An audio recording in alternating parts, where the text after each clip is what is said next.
Good morning, everyone. It is a pleasure to be back in Hunts Point with so many friends and partners as we break ground on Kasanova Residences. This is a 100% affordable housing development that will transform the lives of hundreds of New Yorkers here in the Bronx. And I want to acknowledge the fact that we are joined by leaders both inside and outside of our administration today to announce this. We have Jennifer Mitchell, the president and CEO of the Doe Fund. John McDonald, the executive vice president of real estate at the Doe Fund. We have our deputy mayor for housing and planning, Leila Bozarg. Our HPD deputy commissioner, Patrick Love. And our Bronx borough president, Vanessa Gibson.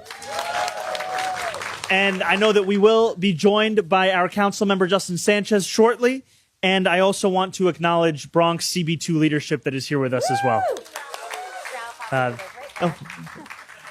And truly, when we acknowledge everyone by name, I also want to make it very clear that there are so many staff members at every level of every organization that we've spoken of that have made this possible. And I especially want to acknowledge the hard work of those at the Doe Fund for bringing this day to reality. Thank you so much. Now, for decade after decade, the presence of the Spofford Juvenile Detention Center loomed over this neighborhood. It was a complex synonymous with brutal conditions and physical abuse.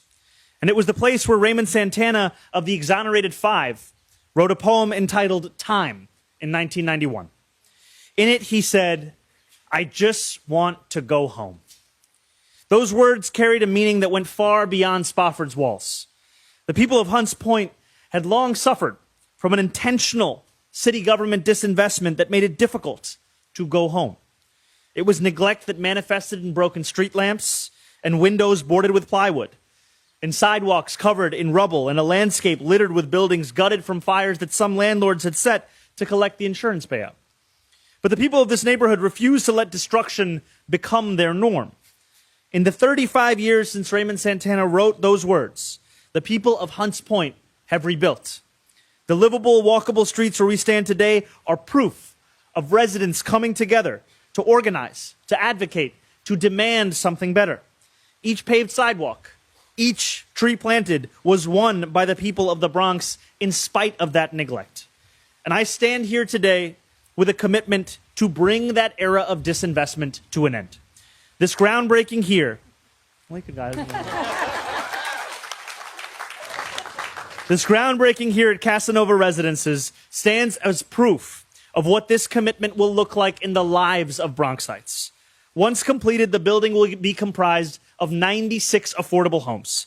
58 of these apartments will be designated as supportive housing for people with histories of homelessness and those living with serious health conditions.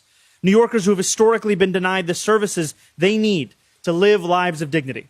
Here at Kasanova, they will be able to address critical supports right outside their doorstep, thanks to the Doe Fund. Services including case management, financial literacy classes, paid work training, legal referrals, and more.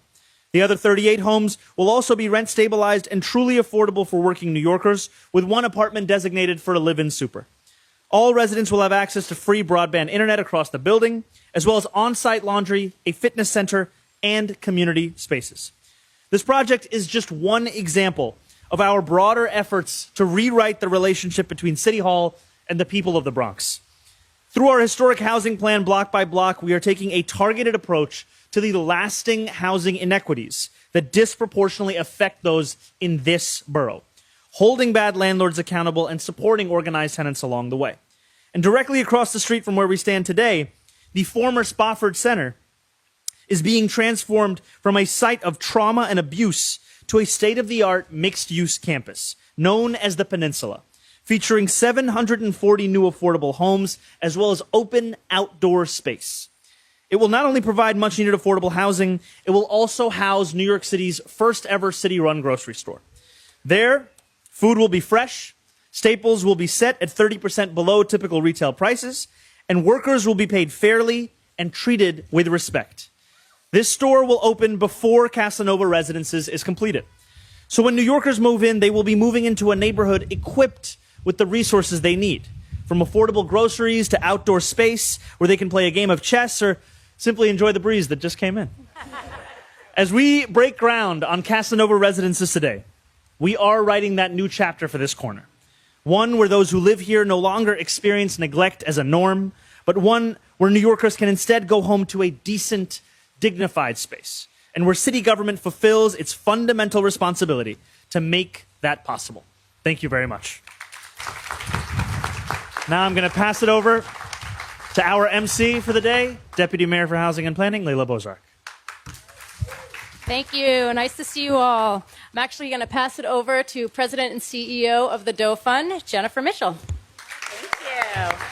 Thank you, Mayor. Thank you, Deputy Mayor. It is so thrilling to be here with both of you and everybody else today. Good morning, everybody. Good morning. Thank you all for joining us for this exciting moment. It's overwhelming to be here in this moment. Having worked in the Hunts Point community since 2016, I have seen firsthand the resilience, the determination, and the pride that define this community. And today's groundbreaking and the future Kasanova Residences will build on that strength, helping to ensure that Hunts Point remains a place where people, families, and local businesses can thrive. For nearly 40 years, the Doe Fund has been a citywide leader in addressing homelessness. We provide safe places to call home, offer the services people need to build stable, fulfilling lives, and help them to develop the skills to succeed in the workforce.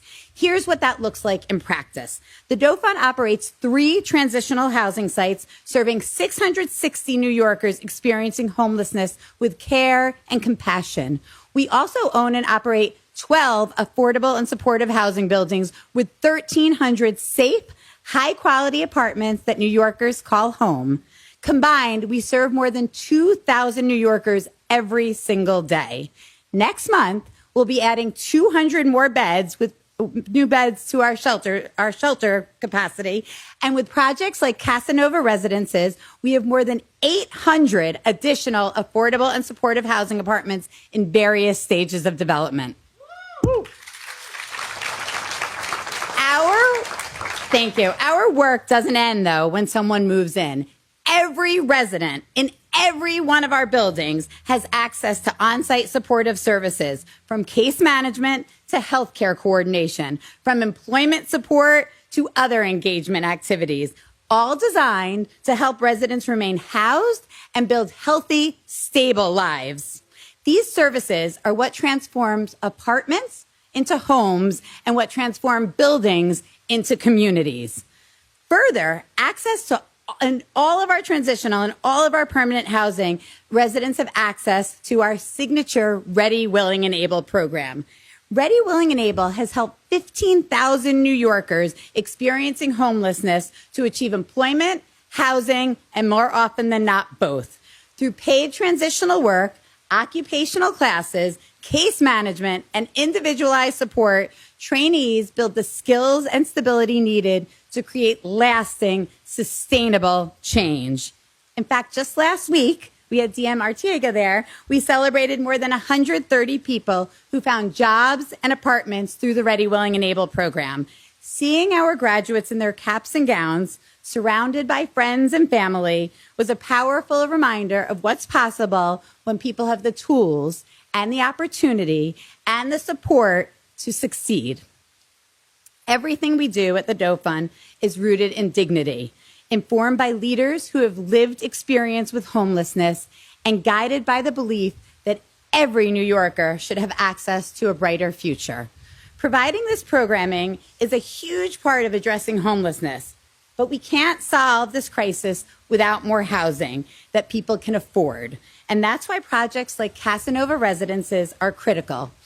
I am so very grateful to our partners for investing in this community and for tackling the affordable housing crisis head on. To Mayor Mamdani, who is committed to building a city where everybody can thrive. Thank you so, so, so much. To Deputy Mayor Bozark, to Patrick Love, Deputy Commissioner of HPD, and to the entire Housing Preservation and Development team who championed this project, thank you, thank you, thank you. To the teams at Department of Health and Mental Hygiene, to the teams at Human Resource Administration, We are so excited to work with you to directly place people out of homelessness and into our supportive housing units here. Thank you so very much. To Borough President Vanessa Gibson, I was looking over there, and Council Member Justin Sanchez, and District Manager Ralph Acevedo. Thank you for standing by us and supporting us as we deepen our commitment to the Bronx. And to our development partners who are literally surrounding us, and we're putting turf in and creating stages over the weekend.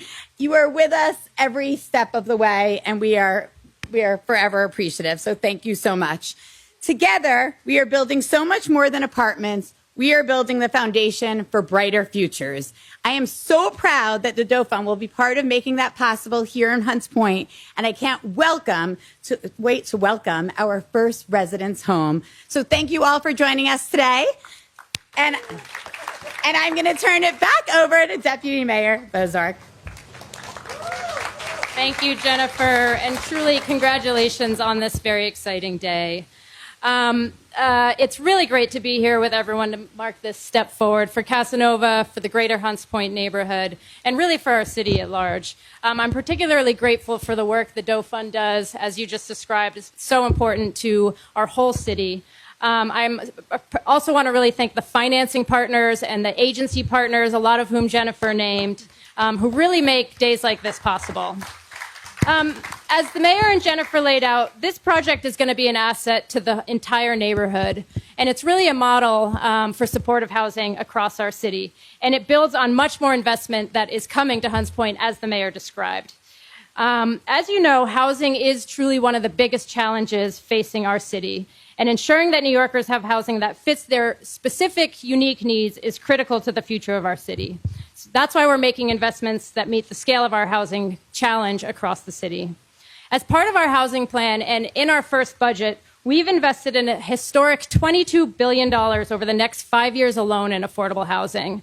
And I'm very proud to say that that includes $1 billion specifically over the next 2 years just for supportive housing, which represents a 60% increase in funding over the previous 2 fiscal years. That investment will help more projects like Kasanova become a reality faster. But we know that building new supportive housing is not just what we need. We're also making new investments in preserving supportive housing as part of our plan. And HPD recently launched a new supportive preservation program to help with the maintenance and investments that so much of our existing supportive housing needs to be able to continue to provide the vital services that New Yorkers need. So this is all just one piece of our broader housing plan, including, as the mayor mentioned, a real focus, what we call a spotlight on the Bronx, to try to manage and plan for the acute housing quality challenges that folks in the Bronx are dealing with. With that, I'm now going to introduce our borough president, Vanessa Gibson.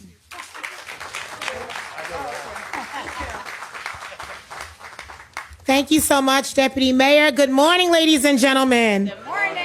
What a beautiful day to be here to support this important project. I told Jennifer Mitchell I'm still coming, even though it's raining, but it's important to still be here. But thank you all for being here, and thank you, Mr. Mayor, and my colleague, Councilmember Justin Sanchez, of course, Ralph Acevedo, our district manager at Community Board 2, and the team at CB2 who reminded me that they have been working with the Doe Fund on this project for the last several years. Thank you for recognizing the importance of coming together with a shared agenda for the city of New York. Right here this morning in the heart of one of our borough's most critical and important economic engines, Hunts Point. It's a pleasure to be here with all of you today as we officially break ground on Kasanova. This project lays the foundation for expanding affordable and supportive housing in our borough and giving all residents and New Yorkers the opportunity to strive and thrive in the communities that they truly call home.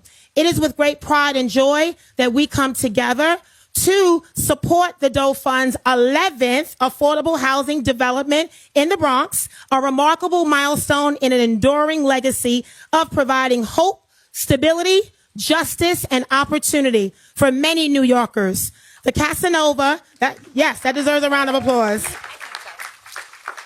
Jennifer Mitchell knows I've been counting all the projects because we were just on Creston Avenue not too long ago in the West Bronx.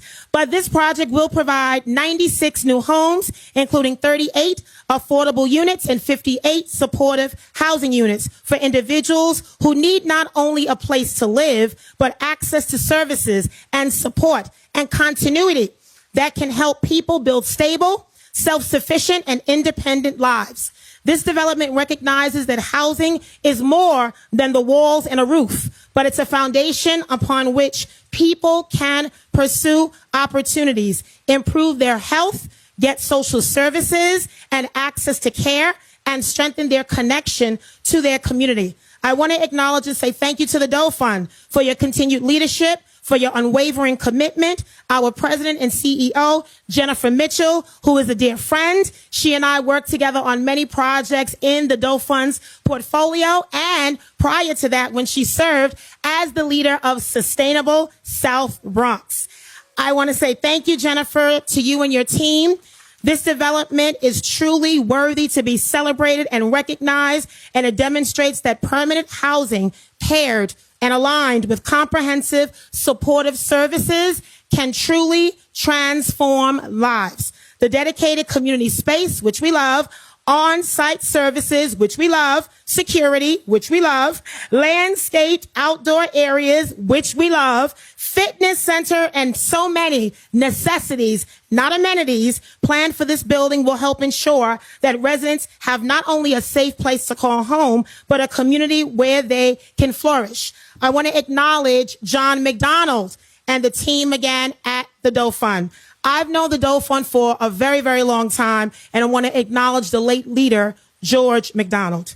I want to recognize the many public agencies and financing partners, elected officials, and stakeholders whose collaboration has made today's groundbreaking so possible. Thank you to our mayor, Zohran Mamdani, for your leadership, to Jennifer Mitchell and the Doe Fund, to John McDonald, to Deputy Mayor Layla Bozorg, our Deputy Mayor of Housing and Planning, to Deputy Commissioner for HPD, Patrick Love, to our New York City Council member, Justin Sanchez, and all of the partners, the developers, the architect, the financing, Citibank, everyone that poured so much into this project.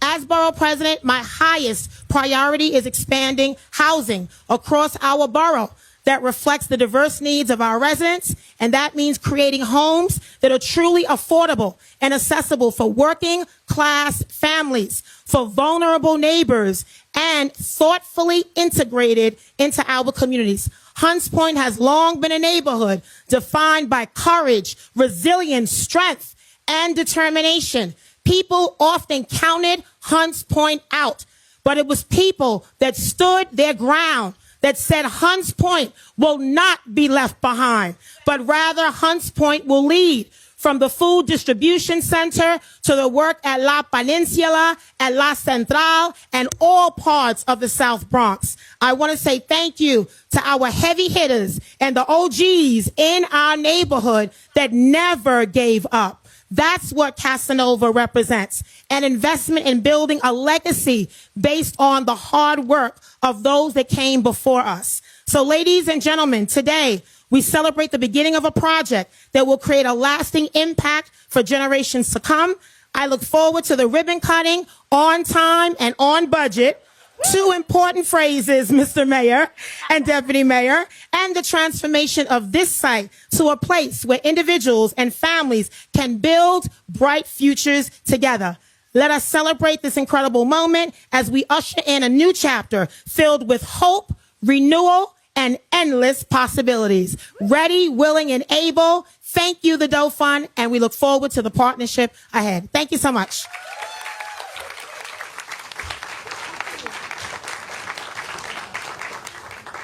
Thank you, Borough President.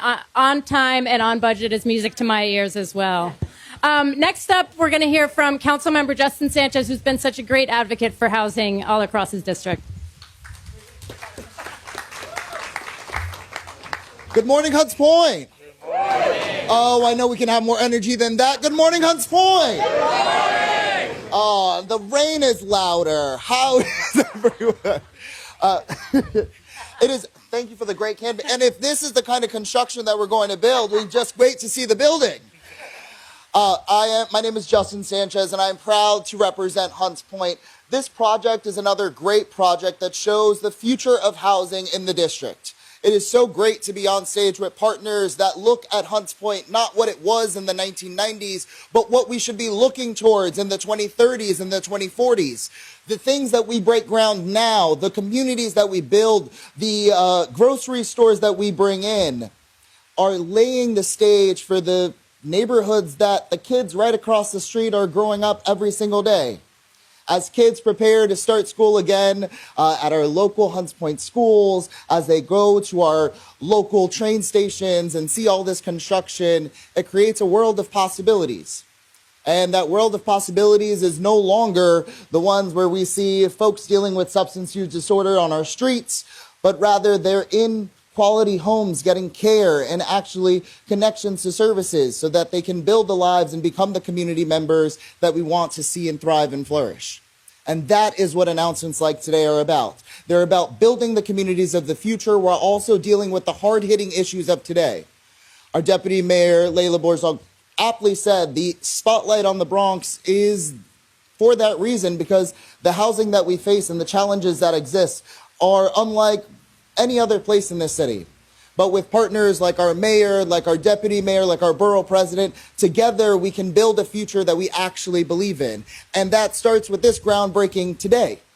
It starts with finishing the projects from the past and making sure that as we bring in our supportive housing, we're able to close down some of our shelters that have overrun our communities for so long. And that is what partnership and community is all about. So I look forward to this groundbreaking today, and I look forward to the communities that we get to build in these next years ahead. Thank you all so much.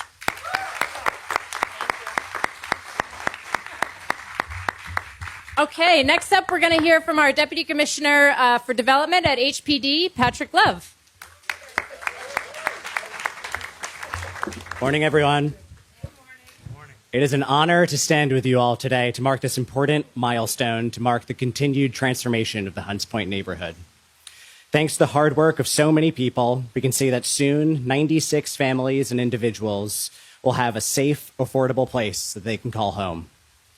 This project would not be possible without the partnership and persistence of so many.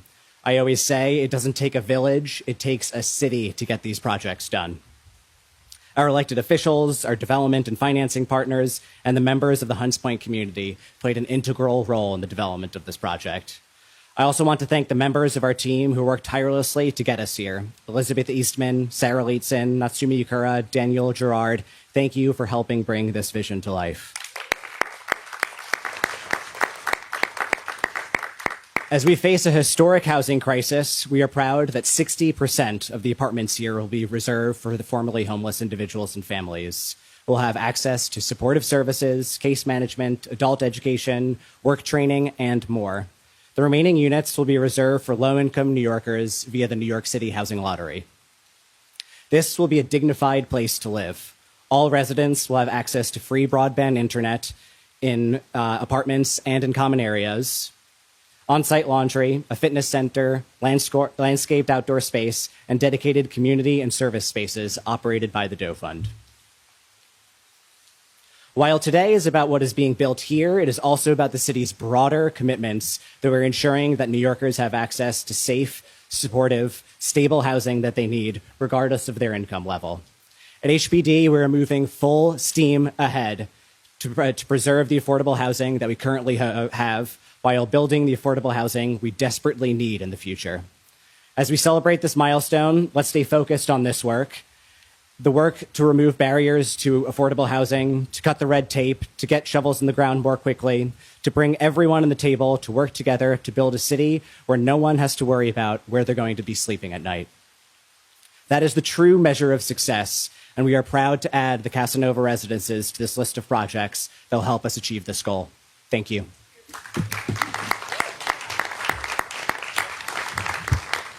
And last but certainly not least, we're going to hear from the Doe Fund's Executive Vice President of Real Estate, John McDonald. And I'll just take a moment to recognize VP Gibson mentioned his name, but John's the son of George McDonald, founder of the Doe Fund. And if you don't know about his legacy and that of Mama Doe, who the Doe Fund is named after, I definitely recommend you learn more about it. But join me in welcoming John McDonald. Thank you, Deputy Mayor, and it's truly a blessing to be here today. The Doe Fund was founded to fulfill a promise, to provide New Yorkers with an opportunity to work and to achieve long-lasting stability after homelessness, a room and a job to pay for it. That's the Doe Fund's mantra. That's what people living in Grand Central Terminal asked my father for time and time again when he brought them sandwiches for 700 consecutive nights. That plea is what inspired him to start the Doe Fund nearly 40 years ago. Today, we're following through on my father's visions in ways that we both never dreamed of. I get a little emotional, as you can see, when I think about what we're building here, because this is one of the last sites we bought together before my father passed away. I know he would be proud that we are keeping our promise and expanding upon his vision. We purchased this site in February of 2020.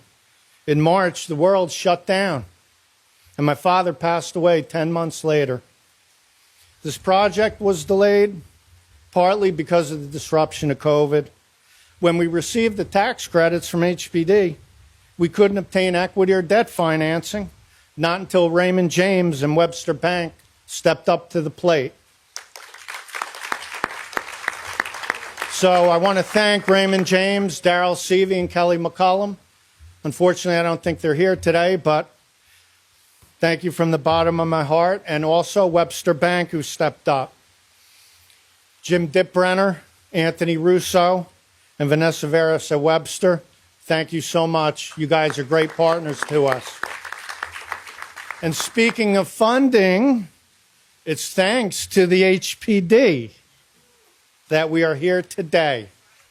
And I just want to, again, thank a few members from the HPD Supportive Housing Loan Program team, Dan Gerard and Elizabeth Eastman, and Sarah Lightson. She's Assistant Commissioner of Special Needs Housing. I also want to thank the Commissioner and Deputy Commissioner for their tireless commitment to helping one of the city's most vulnerable populations. It's very important that we help these folks. We all want more affordable housing in the city. We wish we could just wave a magic wand and make it appear. But the reality is that it's a difficult, time-consuming, and expensive process. It takes coordination, hard work, financing, and commitment. The kind of commitment shared by this administration and by the elected officials who have joined us here today. Mayor Mamdani, Councilmember Sanchez, Borough President Gibson, we are truly grateful for your dedication to addressing the affordability crisis. This building will not only help play a major role in reducing homelessness, it will also aid in the revitalization of Hunts Point and benefit all who visit or call it home. It will serve as a beacon of hope, providing nearly 100 New Yorkers with safe and affordable housing, alongside the support they need to continue to thrive and become productive members of the community. Kasanova will be the Doe Fund's 13th permanent residence, bringing our portfolio to more than 1,400 units across the city. Thank you. Each one provides so much more than a place to call home.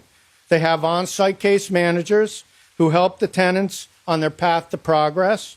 They have paid work training and vocational classes to help tenants realize their potential. They even have activities like yoga, mindfulness, meditation, gardening classes, storytelling workshops, and more. Because what is a home without a community?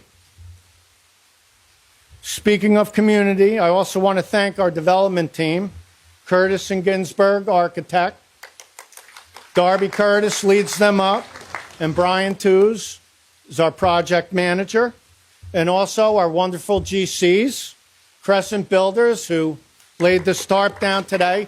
It's our third job with them. We look forward to many more. Jimmy and Steve Vacaris. Where are you guys?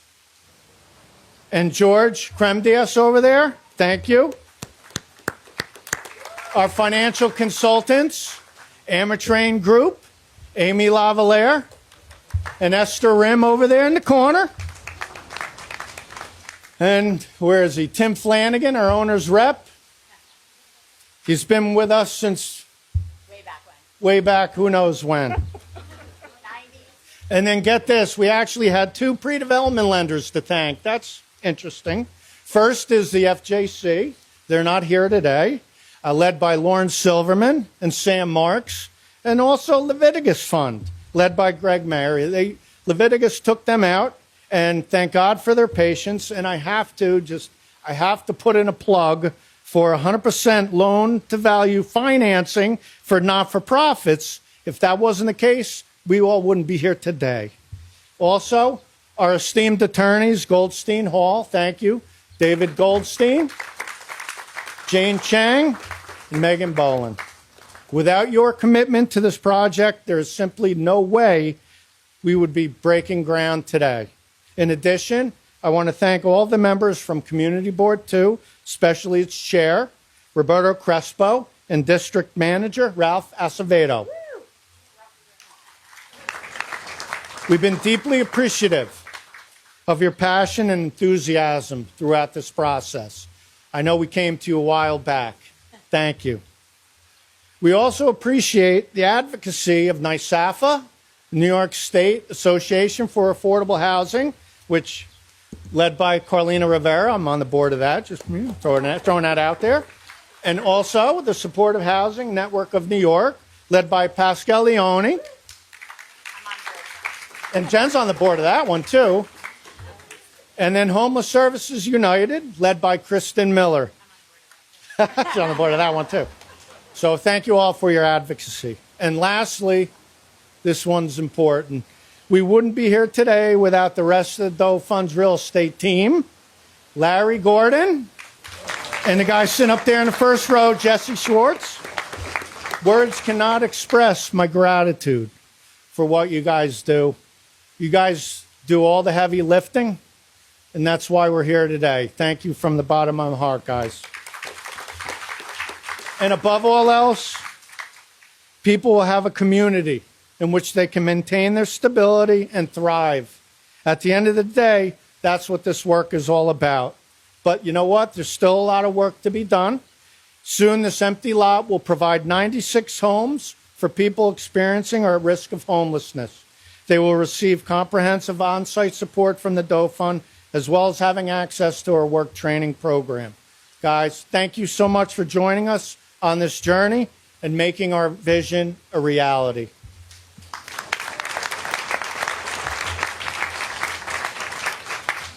All right, we'll start with some housing questions and questions about today's announcement. Janaki from Politico.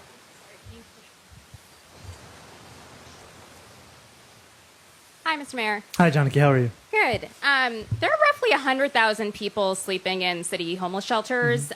Your administration released a housing plan in May that sort of touched on that, but I'm curious if you expect to release a separate blueprint kind of focused on how you're planning to address homelessness and bring down that shelter population.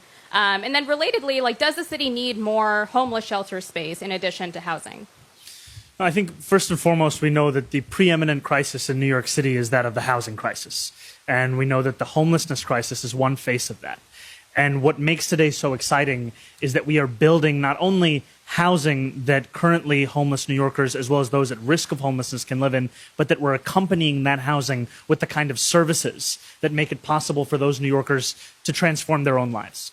And we are doing this alongside an allocation of more than $5 million in the recent adopted budget, where we are putting money towards a cross-agency task force that is looking to bring vacant supportive housing units online quicker so that we can ensure that we are meeting New Yorkers' needs as quickly as we can. I'm going to pass it over to our Deputy Mayor for Housing and Planning to speak to your broader question as well. Yes, so as the mayor noted, supportive housing is a huge prong of our broader housing plan. And as the block-by-block plan noted, we are increasing the funding not just for supportive housing, but for all affordable housing, much of which has a 15% set aside for formerly homeless New Yorkers. So the plan itself is increasing exponentially the homes that will be built for formerly homeless New Yorkers. We are also working in partnership with Deputy Mayor Arteaga and the Department of Social Services and other partners on a broader homelessness blueprint that will be issued later this year. So it's a little bit of both through the housing plan as well as strategies that will live outside of the housing plan. Any other housing questions? Yes, Ben from The Real Deal. How's it going, Mr. Mayor? Hey, Ben, how are you? Pretty good. Staying out of the rain. I wanted to ask a little bit about the speed task force and the EO that you signed early in your administration. A lot of people on stage said that this was a long time coming, this specific project. Were there any specific aspects of the speed initiative that got things out of a gridlock, out of a place where they were not moving? Any permits that were kind of stuck that were able to be expedited through that initiative? And how does this go hand in hand with any lift initiatives happening in the area? I know we took this bus tour of a different part of the Bronx, but I was looking at your new tracker. There seem to be city-owned sites surrounding this. Is this going to be kind of a hub for development in both of those areas? And can you go into that? You know, I'm glad that you brought up the bus tour, because what we saw on that tour were a number of sites that had been announced years ago. I mean, I met the borough president right before I got on the bus, and she mentioned to me that as part of a rezoning that she won when she was a council member, 2018 Jerome Avenue, she secured one of these sites. It's 8 years later, and you can go to that site, and it looks very similar to what it was in 2018. And so I think the point of this is to say that the issue of expediting construction is not specific to any one location. It is an issue we are seeing across the 5 boroughs. And we never want to be able to look at a site and say that we are contributing to the delay of the building on that site. So I am so thankful for the leadership of our deputy mayor in identifying any which way, both within city government, but also in terms of state law, that we can be expediting this, because that's a big reason why we lent our voice to the fight for SECRA reform, because we had identified SECRA reform as being one of the factors that was delaying this construction times up to 2 years. And that is simply not acceptable in a city where we haven't built enough housing per demand since 1961. I'm going to pass it to our deputy mayor for additional details. I'll note just a couple other things specifically that came out of the Speed Task Force and that we'll continue to work on. The Speed Task Force, of course, looked at from environmental review through lease up, the different stages of the process and things we could do to speed up pre-certification, financing, and the lease up process. So things like adding $1 billion to the budget for supportive housing, that's going to allow us to finance more and more quickly. But the Speed Task Force also named a couple things specific to the process of getting formerly homeless households into housing faster. One is a pilot that's called Match, that's really allowing developers to work directly with shelter providers to make referrals faster and easier. That's something that we're rolling out this fall. And then there's another piece looking specifically at the homeless placement process. We're introducing new technology to make that process, again, this is in the set-aside process, make that process just move faster. Those are two parts of the process that providers, both supportive housing providers and shelter providers, have told us there have been real bottlenecks. So it's really a range of pieces across the development process that Speed is going to help with for projects like this. Thank you. And let's give it up for our speakers one more time before we take off topic. You have an on topic? Okay, we'll get that in a second. All right, we'll start with Kelly from New York 1. And then we'll go to Marsha from CBS.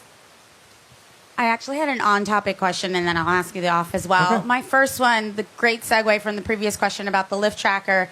Last week, some Harlem residents sued over one of the projects that's actually on that tracker, 1727 Amsterdam Avenue.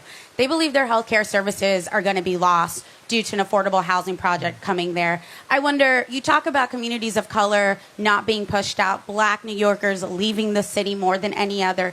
Why not rethink that project if so many community members and officials don't want to see that project go forward in the form that it is right now? My separate question for off topic is, you extended the deadline for the pied-à-terre, I guess, people to file for the exemption. I wanted to know why you obviously did that, because there's been so many complications. I'm wondering, between the complications for the people that are filing for the exemptions and the work that your staff is doing, how do you see this tax even coming to fruition when there's so many complications early? So I'll answer the first question and also bring up the deputy mayor for the specifics on the property that you mentioned. I will first just say that it is critically important that we build more housing across New York City. And the reason for that is the absence of that housing construction has been one of the factors that has pushed so many New Yorkers out of the city. As you alluded to in your question, the cost of living crisis it affects every single New Yorker. The effect of it, however, is not borne evenly. We've seen Black New Yorkers disproportionately hit by the impact of this crisis. We've seen 200,000 Black New Yorkers be pushed out of this city in the last few decades alone. And we've also seen that reflected even in the population of Black children and teenagers. From 2010 to 2019, our city's population went down by nearly 20%. And so one of the top priorities that we have as a city is, how do we build housing that can ensure that Black history isn't just something that we celebrate in New York City, but it's something that we can also ensure can keep being written in New York City. Because one of the times that I saw a pastor in Harlem was when I met him on his way to the airport. I asked him where he was going, and he told me he was going to meet a parishioner of his in South Carolina, because now that's where she can afford to live. And I think that building more housing, especially whether it be in Manhattan, in the Bronx, in every single one of the 5 boroughs, in Harlem, it is critical to ensuring that we can meet that. But I'll pass it over to the deputy mayor on any specifics. On the specific project you named, yes, litigation has started.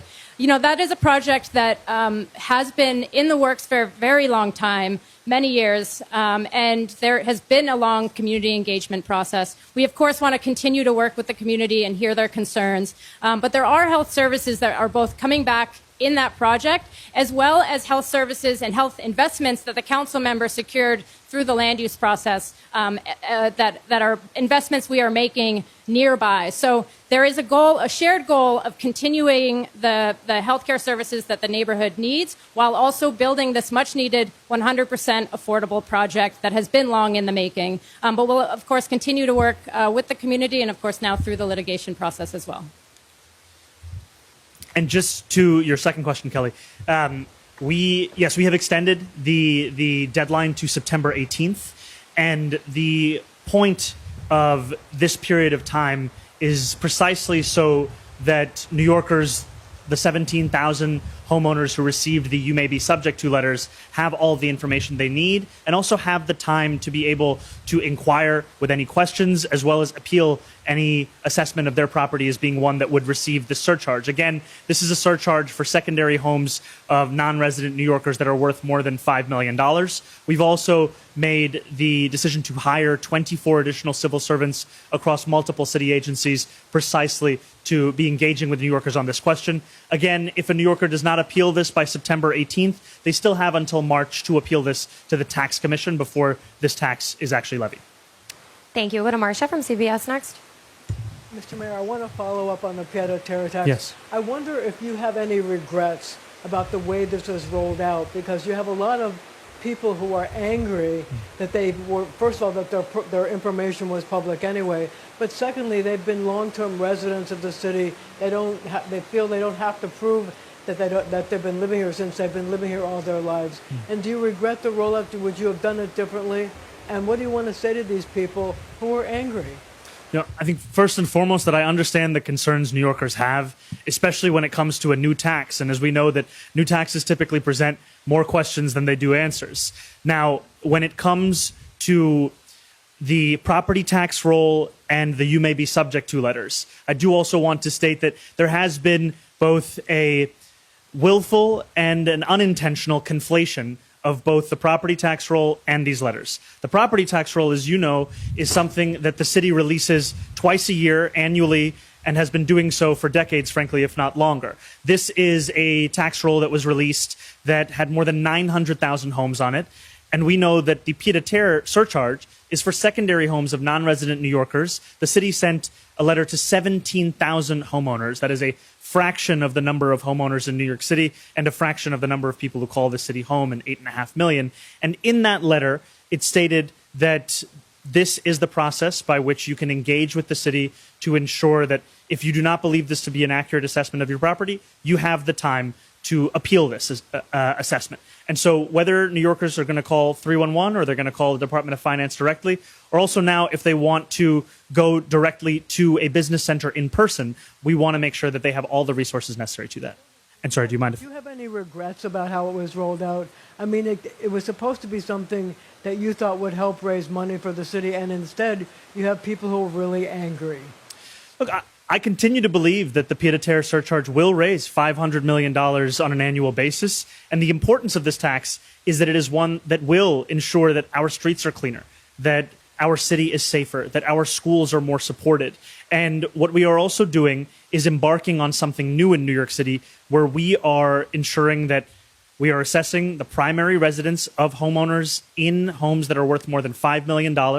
And we've sent out 17,000 letters. And now from that, we're receiving engagement from New Yorkers to assess what the final number is. The thing we did not want to do was levy this charge without giving New Yorkers a period of time where they could engage with the city. And now that's this period of engagement. Thank you, Marcia. Sorry, we're going to move on. We got to go to Heather from News 12 next. Okay. Hi, Mayor. How are you? Hi. This morning, the NYPD put out their crime stats for the month of July. They said the Bronx is leading the city with a 12.5% drop in major crime. But with just in the last few days, there was a double shooting on Friday where an 87-year-old woman was shot in the face. This morning, a 50-year-old man was shot to death in Van Nest. How do you kind of reconcile these numbers that the city is touting that crime is down when the reality is not of that on the streets? How do you ensure that people in the Bronx actually feel safe when these crimes are happening on their streets? I think first and foremost, so long as there is crime in the Bronx and there is crime in New York City, it means that there is work for us to do. And we can acknowledge and appreciate the incredible work of the men and women of the NYPD in reducing crime, and also know that there is still so much more work to be done. And I will tell you, as someone who went to see Kai's body with his family at that viewing, I can never look at the heartbreak that that family is going through and say that the work that we have done is enough. There is always more work to be done, and there always will be more work to be done until every 12-year-old can ride a bike to a bodega and ensure that they're just enjoying summer as every New Yorker has the right to. All right. You know, we are looking at every different avenue that we have to invest in the Bronx. And when we're thinking about these kinds of moments where we're investing in the housing here in the Bronx, but also in investing in youth programming across the Bronx and across the city. And that continues to be a conversation that we have internally as we celebrate the investments of SYEP. Just a few days ago, I was there at the Shakespeare Steps with a number of young Bronxites who were really feeling a renewed sense of purpose thanks to this project that they were a part of because of the leadership of City Arts. And I think that's also what the key holds is how do we ensure we have more for young people to do and not just lectures to them of what they shouldn't do. Thank you. We've got time for two more. We'll go to Liz from Gothamist. Hi, Mr. Mayor. Hi, Liz. How are you? Summer Streets kicked off on Saturday, Yes. and a lot of people who were there noticed that there was expanded police presence. Streets Blog reported a story on it. They say it's unprecedented, the number of police cars they saw blocking intersections. And many people said it really interfered with their experience of what Summer Streets is meant to be. I wanted you to speak to that. And it's also, I want to point out that that's not the only type of community event where we've seen expanded police presence. It's also been reported that there are more police now at street festivals. What is the rationale behind that? And then I have a second question on Jenna Lieber's comments that your talk of free buses has contributed to more fare evasion. Can you comment on that? You know, I think Jano and I will always have a difference of opinion, and that's fine, because here in New York City, we learn how to live with each other, no matter how many differences of opinion we have. And the place of agreement that we have is how to make the slowest buses in America fast, how to make them worth the time that New Yorkers pour into them when millions of New Yorkers get on buses that sometimes crawl as slow as 5 miles an hour. Now, when I was in high school, I went to high school here in the Bronx at Bronx Science, and to get there, I would get on the BX10. And that bus went so slow that I knew if I could see it 2 stops away, I would be able to run and catch up. And that's not a good thing for a city when buses are that slow. Now, when it comes to making buses free, it is something that I continue to believe is important, because what we are talking about is a cost of living crisis in this city where 1 in 5 New Yorkers struggle to afford the fare at $3. And we know that that is only going to be exacerbated the longer this cost of living crisis goes, and we never want a New Yorker to be priced out of that. I am thankful of the work alongside with the council, and we have our council member Justin Sanchez here looking to ensure that we're increasing the eligibility for fair fares in the interim, which I also think is an important program. To your first question, I will follow up on the reporting around summer streets. I'm not yet aware of that article from Streets Blog. However, what I would say is we want to ensure that New Yorkers are safe in all of these moments, and we also want to ensure that New Yorkers can enjoy themselves and celebrate. And that was also one of the real focuses that we had over the course of this summer, and we most recently saw it during the World Cup. But thank you for highlighting the article, and I'll be sure to follow up on it. All right, we have time for one more. Morgan. Hi, Mr. Mayor. Hey, Morgan, how are you? I'm good, thank you. On the pied-à-terre tax, I wanted to check. So the city sent out 17,000 letters. Is that it? Will the city be sending out additional letters? And then how many exemptions have been filed so far? Have you guys received any back? And then why not utilize the Office of Mass Engagement to try to make sure that people are checking their mail, are making sure that they're getting these notices and know what's going on? So the assessment of 17,000 properties potentially being levied with this surcharge, that is the maximum number of properties. And now the process is on engaging with New Yorkers to see whether those who filed their property in a trust or in an LLC are in fact also primary residence holders of that same property. We have been engaging with a number of New Yorkers. We can have the team follow up with you with the exact number already, just in the time since that first letter was sent. And that engagement will continue through September 18th with the Department of Finance. And again, if a New Yorker does not engage after that point, they can still appeal to the Tax Commission until March. And right now, what we are doing is investing in civil servants across the Department of Finance as well as Oath. We know that a lot of New Yorkers have long associated those agencies with any questions that they have with their property taxes. And so what we've done is, whether they're calling 311, whether they're calling Department of Finance directly, or whether they're going in person into a business center, that they are all able now to ensure that they can help New Yorkers navigate those conversations. And we're thankful for the work of those civil servants. All right, thank you. That's all the time we have for questions. And now we'll move over to photos of our groundbreaking.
All right.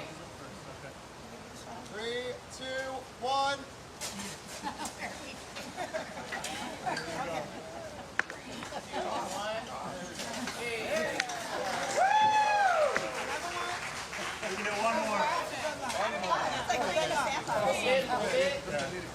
All right, 3, 2, 1. One time, one button. Have to do a lot more. All right, thank you, everyone. I'm really serious. I'm really serious. One time, one button.